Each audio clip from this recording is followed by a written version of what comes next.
Shalom, bien-aimés de les Seigneurs, je vous bénis dans le nom de Jésus. C'est votre frère Enoch Sinabao. Comme toujours, nous voulons aujourd'hui encore à partager avec vous la parole de Dieu. Et aujourd'hui, nous allons nous intéresser sur la vie d'une personne, d'un personnage de la Bible que nous connaissons tous mieux, qui a marqué l'histoire à son temps, à son époque. C'est justement la personne de Saoul. Nous voulons aujourd'hui étudier justement les débuts de sa vie. Nous voulons, en étudiant les débuts de sa vie, de sa vie de royauté, ressortir trois éléments que nous enseigne la Bible sur le commencement de son royaume. Comment ça a été, comment Dieu l'a pris, comment Dieu d'abord a posé son choix sur lui, comment Dieu a organisé son choix, comment Dieu l'a établi et comment Dieu, quelles sont les circonstances qui ont concouru à cela. Quelle a été la réaction même du peuple sur lequel il devait régner, quelle a été la réaction et également quelle a été l'action de Saoul pour qu'il soit confirmé comme roi, pour qu'il soit accepté, pour qu'il ait la légitimité de son peuple. C'est ce qu'on va essayer d'étudier dans ces sujets. Et je pense que si Dieu nous fait grâce, on aura peut-être 2, 3 émissions, ou 2 à 3 ou 4 même, voire même 4, où nous allons essayer de voir ça dans sa globalité. Et aujourd'hui, par la grâce du Seigneur, je voudrais, ensemble avec vous, que nous puissions d'abord faire un éclairage, un aperçu général sur le royaume d'Israël, comment on est arrivé au royaume d'Israël, quelle a été les causes avant le royaume, quelle a été la forme du pouvoir qui régnait à cette époque-là. Et je vais d'abord lire la parole de Dieu, lire une portion d'étudier et poser certaines bases. Puis, dans les vidéos prochaines, on va encore aborder en profondeur ces 3 éléments dont il sera question. Aujourd'hui, je voudrais d'abord avec vous lire la parole de Dieu où nous allons tirer l'histoire de Saoul, du roi Saoul. Je suis dans le livre de Samuel, 1 Samuel plutôt, excusez-moi, 1 Samuel 9, verset 1. Je vais lire et je vais sauter certaines parties. J'ai lu dans le nom de Jésus. Il y avait un homme de Benjamin, nommé Kis, fils d'Abiel, fils de Tchésor, fils de Bérocrat, fils d'Abiash, fils de Benjamita. C'était un homme voyant, un homme fort et vaillant. Il avait un fils du nom de Saoul, ce jeune et beau, plus beau qu'aucun des enfants d'Israël, et les dépassant tous de la tête. Les aînés de Kis, leur père de Saoul, s'égarèrent et Kis dit à Saoul, son fils, prend avec toi l'un des serviteurs, lève-toi, va et cherche les ânesse. Il passa par la montagne d'Éphraïm et traversa le pays de Shalisha. Sans les trouver, il passait par les pays de Shalaïm et elle n'y était pas. Il parcourut le pays de Benjamin et ils ne trouvèrent pas. Ils étaient arrivés dans le pays de Tchou lorsque Saoul dit à son serviteur qui l'accompagnait, viens, retournons, de peur que mon père, oubliant les ânesses, ne soit en peine de nous. Le serviteur lui dit, voici, il y a dans cette ville un homme de Dieu et cet homme est considéré, et c'est un homme considéré, tout ce qu'il dit ne manque d'arriver. Allons-y donc, peut-être que nous fera-t-il connaître le chemin nous devons prendre. Saoul dit à son serviteur, mais si nous allions, que porterions-nous? Bon, je peux sauter. Je saute. Je prends le verset 27. Quand il fit descendre à l'extrémité de la ville, Samuel dit à Saoul, dis à ton serviteur de passer devant nous, et le serviteur passa devant.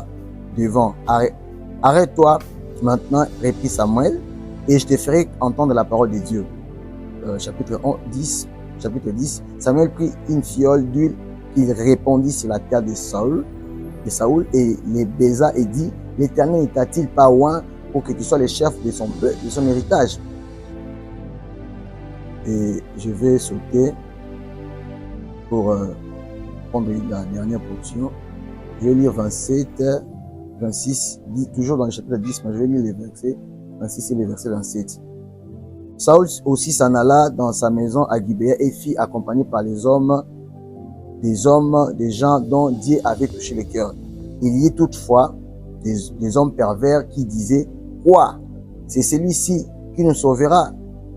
Et ils les méprisèrent et ne lui apportèrent aucun présent. Mais Saül ne prit point garde. Je vais lire la dernière portion. La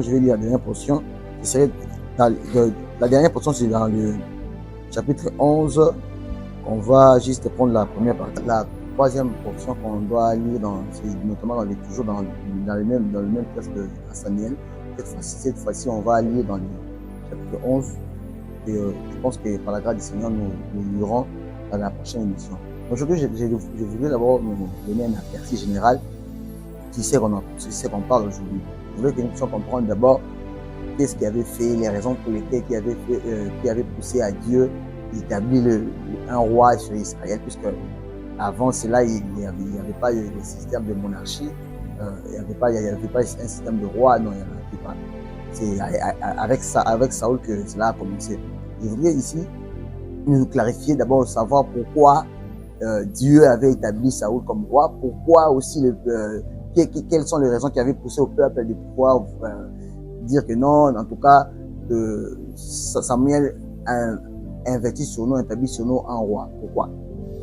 Je dois expliquer ça maintenant là que je commence à le faire. Nous sommes dans le contexte où le peuple dans le désert, après qu'ils aient sorti en Égypte, ils sont dans le désert, ils ont fait 40 ans avec Moïse, la leadership de Moïse. Et Moïse, avant l'entrée de Canaan, Moïse n'a pas pu accéder à cause de ce qu'il avait promis. Et Dieu lui a dit non, toi tu n'entreras pas dans la terre promise et tu investiras à ta place la personne de Josué. C'est Josué qui fera entrer le peuple dans la terre promise. Et donc, Moïse est mort, Josué prend le commandement. Il prend le commandement, il introduit également le peuple dans la terre promise, où Dieu l'avait promis à Israël, et bien évidemment Canaan. Et Josué, il a régné à son temps, il a régné. Après sa mort, malheureusement, il n'avait pas laissé un chef, un leader qui pourrait conduire après lui. Contrairement à Moïse, que Moïse l'avait laissé, Moïse a laissé Josué, mais Josué à son tour n'avait pas laissé quelqu'un qui pourrait conduire le peuple à son absence. Ce qui a fait que l'on dit toujours qu'il n'y a pas de mauvais troupes, il y a que les mauvais chefs. Quand le chef fait défaut, on frappera les bergers et les brebis seront dispersés. Quand le chef fait défaut, ça cause directement l'anarchie totale. Le peuple est tombé dans une période là de désordre, d'anarchie totale. Et personne ne savait quoi faire. Et tout le monde faisait ce qui semblait bon. Et Dieu a commencé à citer le juge à l'époque, le juge à l'instar de Jephthé, de Samson, de Gédéon, même Déborah, ainsi de suite. Même Jephthé également, oui, et ainsi de suite. Et après cela, nous avons vu surgir les sacrificateurs à Élie. Après Élie, c'est Samuel qui vient remplacer Élie. Et Samuel, quand il est venu, il exerçait la double autorité, si je peux dire comme tel. Il était en même temps l'autorité politique, puisque c'est lui qui se mettait à juger le peuple, à trancher les affaires politico-administratives, je peux le dire comme tel. Et en même temps, il était aussi le prophète de Dieu. C'est-à-dire, il jouait le rôle du trichement, ou soit de l'entremise entre Dieu et le peuple. Et en même temps, il gérait aussi les affaires dans le peuple, parmi le peuple. Il les jugeait et ainsi de suite. Mais au soir de sa vie, souvent, le problème ne se pose pas quand le leader est en vie. Bien souvent, c'est toujours à la fin du leader, c'est par là qu'il surgit son problème. Quand Samuel est devenu vieux, il ne pouvait plus juger, il ne pouvait plus faire ce qu'il pouvait faire. Il a commencé à faire des délégations de pouvoir. Il a commencé à déléguer son pouvoir, ses pouvoirs, certaines tâches qu'il faisait lui-même il a commencé à les déléguer à ses enfants.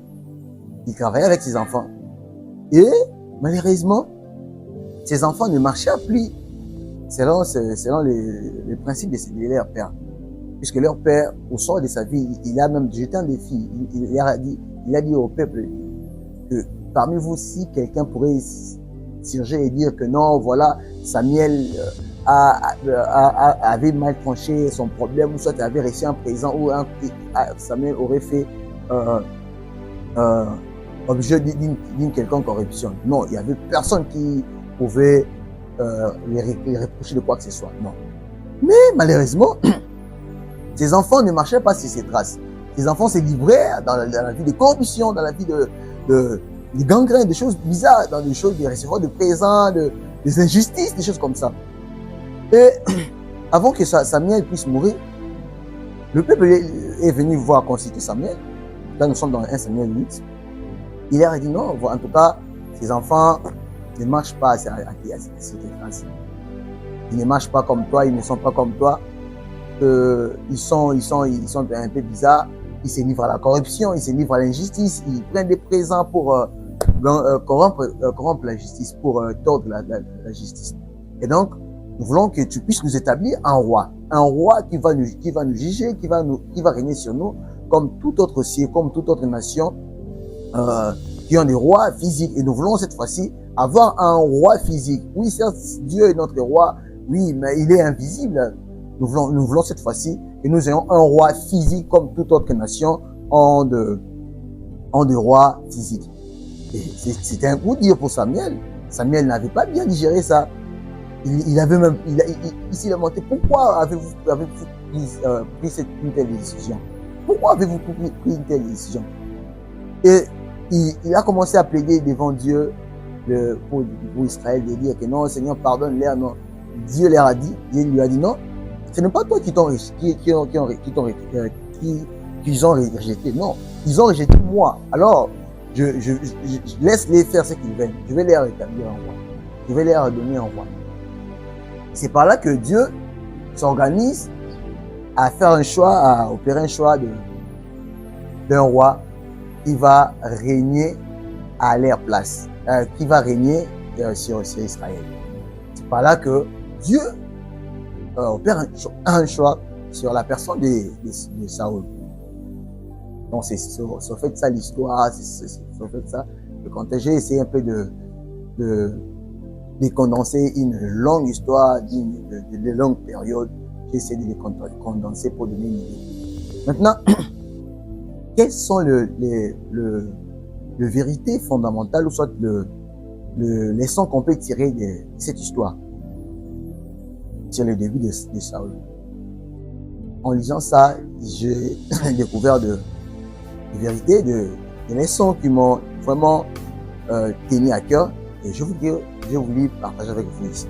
Quelles sont ces vérités-là? Les vérités, parmi les vérités, je vais prendre d'abord la première vérité. La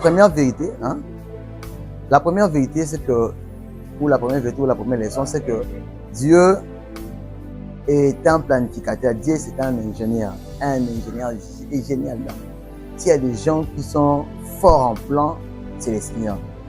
C'est vraiment un vrai ingénieur qui sait faire des plans merveilleux qu'on ne peut même pas penser, qu'on ne peut même pas imaginer, qu'on ne peut même pas avoir une idée. La manière dont Dieu fait ces choses, comme lui-même dit, mes voix ne sont pas vos voix, mes pensées ne sont pas vos pensées. Donc, c'est-à-dire que Dieu a ses manières propres, a ses approches, ses méthodes, donc différentes de celles des hommes. Pourquoi je l'appelle ingénieur, pourquoi je l'appelle planificateur? Voilà comment il s'est organisé pour prendre Saül pour faire de lui un roi.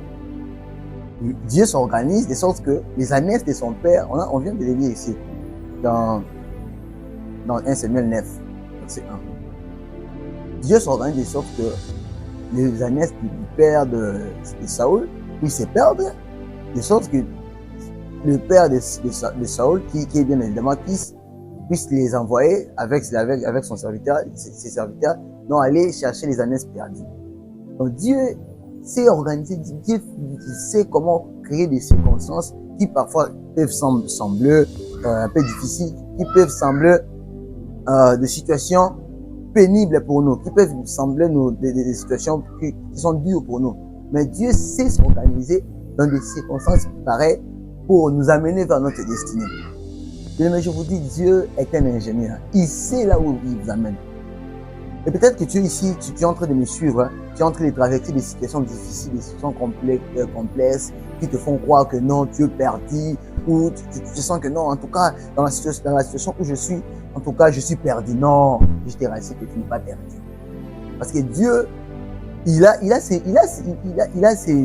voies, il a ses méthodologies qui sont très différentes, comme je l'ai dit tantôt ici. Ces méthodologies qui sont parfois bizarres, hein, elles sont parfois bizarres.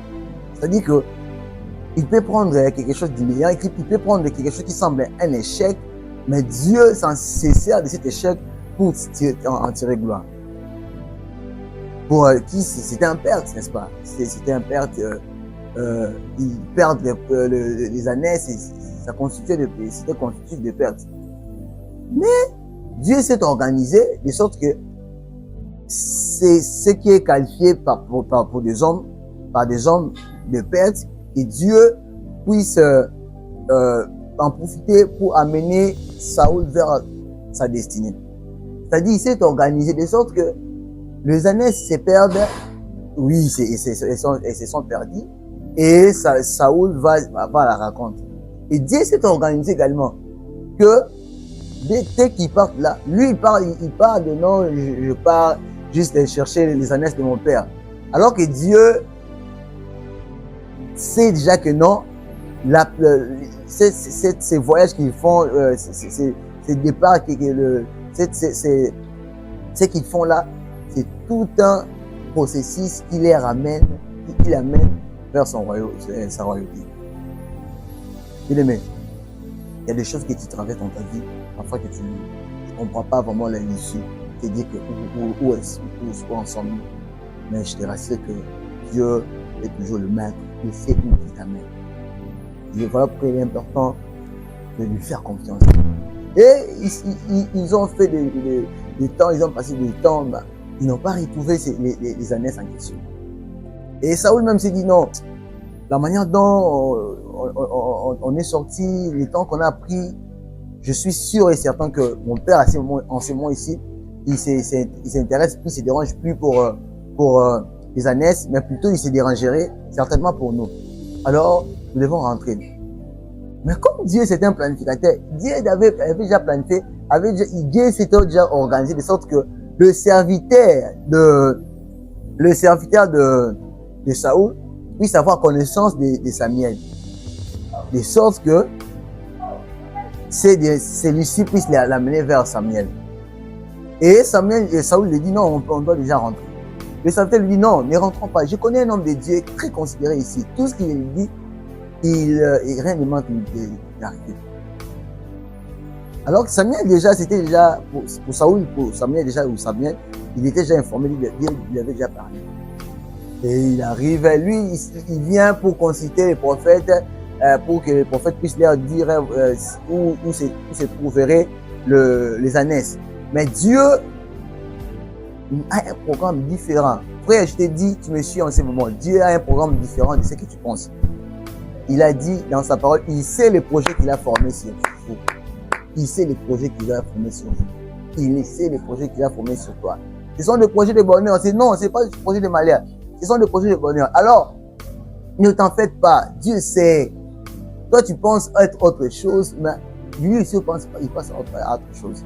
Toi, tu penses seulement aller faire rentrer, aller acheter quelque chose dans la boutique en quelconque.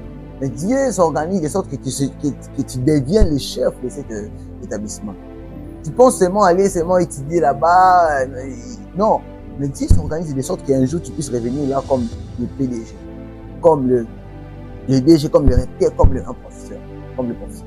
Et donc, faisons confiance à Dieu.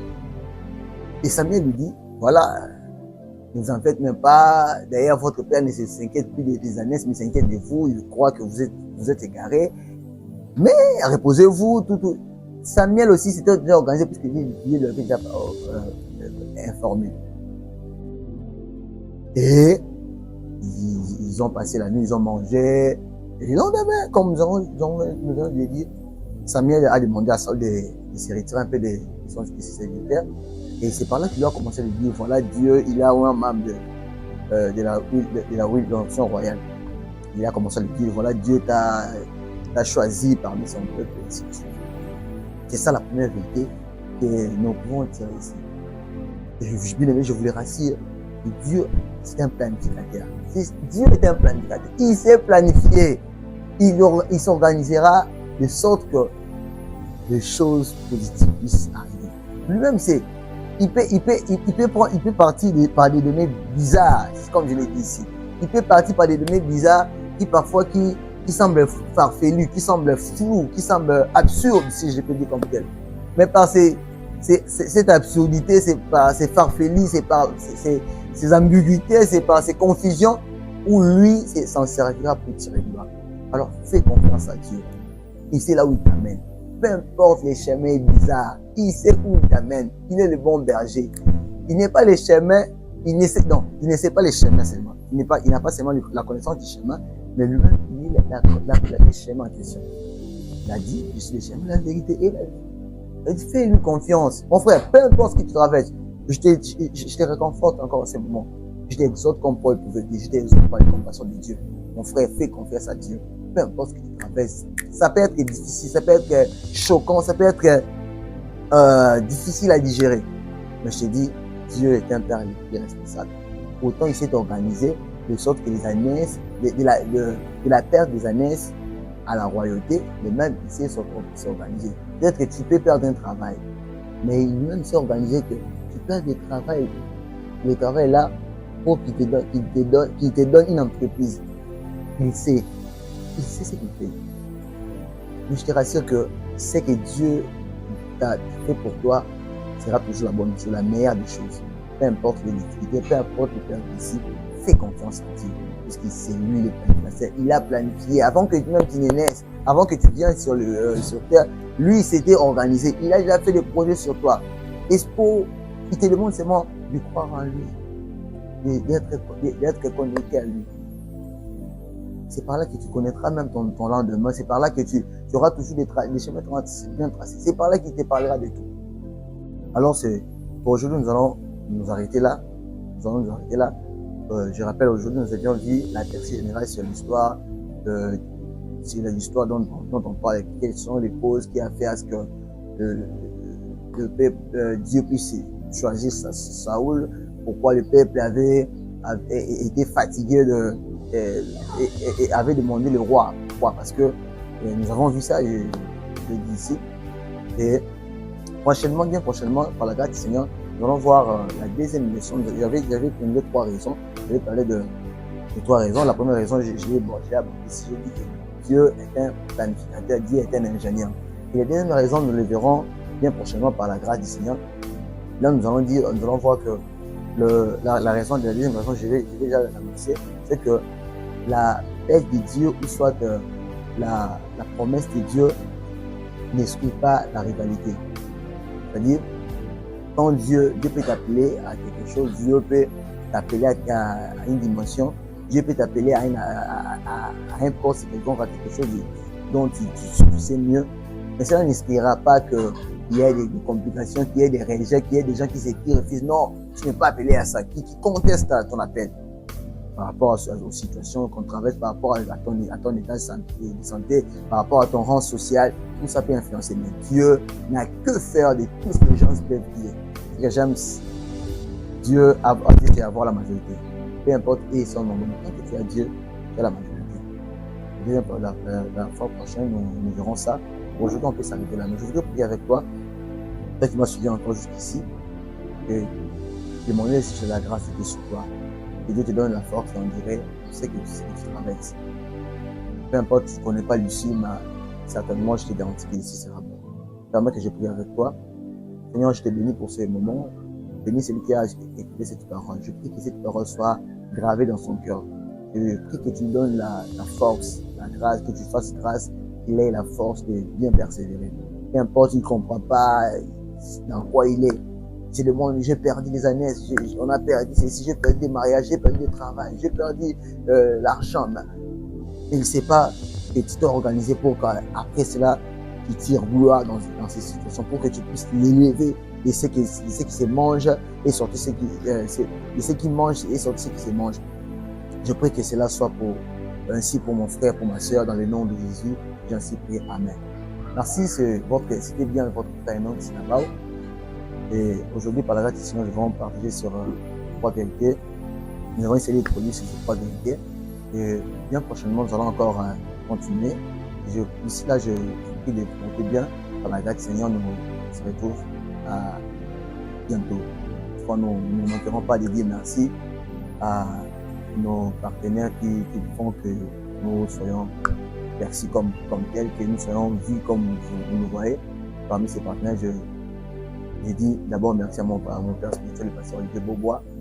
Et j'ai béni engagement mon père biologique, le pasteur Job Sinabao, et ma mère, Gina Sinabao. Sans oublier notre réalisateur en chef, l'entrepreneur comptable, Messier Corneille. Que Dieu le bénisse, que Dieu le bénisse. Non, il n'est pas nanga. Non, il y a c'est un serviteur de Dieu que nous aimons beaucoup et nous le bénissons. Merci, à très bientôt. Ciao.